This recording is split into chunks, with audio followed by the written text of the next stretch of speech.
think zines are really neat? Here's a few zines I read last week.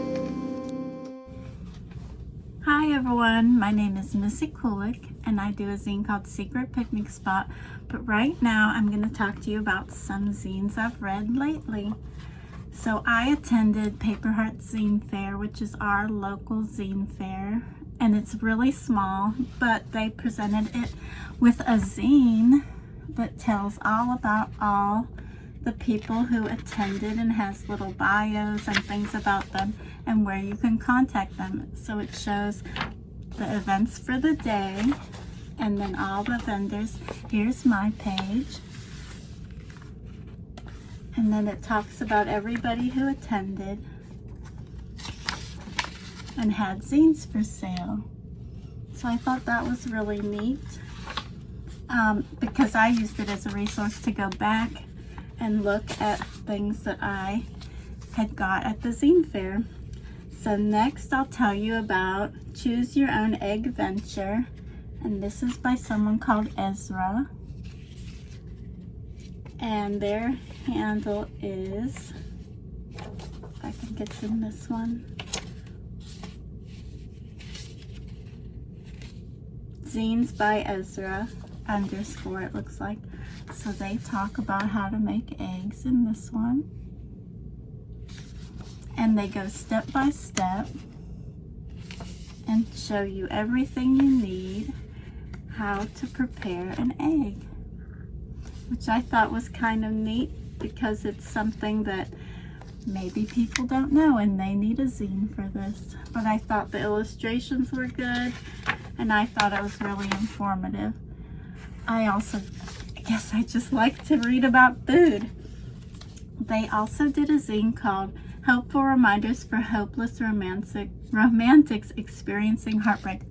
That sounds like a band name, but here's their zine, and it's one of the ones that are folded up, and it's one side of paper. But I thought this was nice sentiments and drawings to go with it. And there's the back of their zine for their contact info too. The next zine I'll tell you about is by Sarah, and her handle is Sad Zines. And this is her zine. It's called Orkill and the History of Lichen Dyes and How to Make Them. This is a beautiful zine, and it talks about the history of using lichen to make dyes. And it also tells you what is lichen. And it shows how to make dye with using lichen that you can forage for.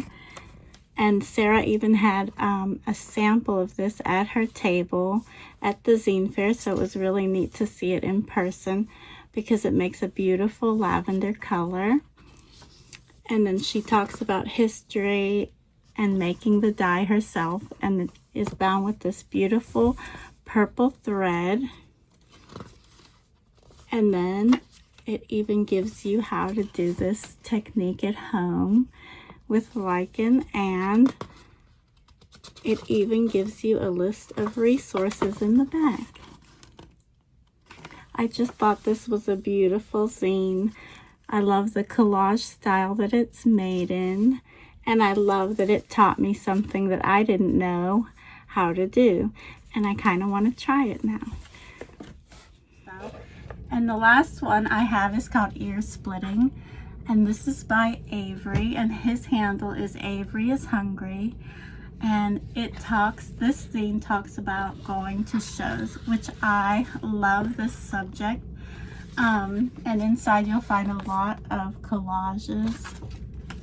And he said he hand drew this font, which I love because I'm a graphic designer. And he has beautiful layouts. I believe he might also be a designer. And he talks about how much he loves music and just stories intertwined with the collages of band photos, maybe some found artwork in here. Just really neat zine all about different stories of his childhood and his life. And he talks about things like going hunting, tinnitus, let's see, oh, his first car, Just really funny stories and interesting stories. Lots of ticket stubs and artwork.